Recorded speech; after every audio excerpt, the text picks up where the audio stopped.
Begal bersenjata api beraksi di sebuah toko parfum di Kota Bandung, Jawa Barat. Pelaku sempat melepaskan tembakan sebelum akhirnya melarikan diri.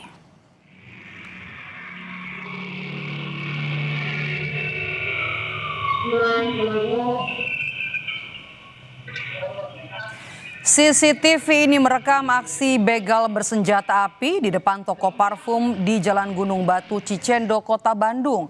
Satu pelaku turun dari kendaraannya kemudian menodongkan pistol ke salah satu karyawan yang berjaga. Pelaku sempat melepaskan tembakan menggunakan peluru karet hingga korban mengalami luka ringan. Pelaku gagal membawa barang berharga dan hanya kabur menggondol jaket milik korban.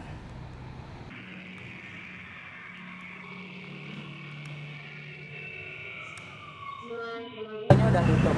Kebetulan kalau toko Gunung Batu itu 24 jam, Pak, kebetulan itu. Jadi dia keamanan di sini untuk keamanan kita juga.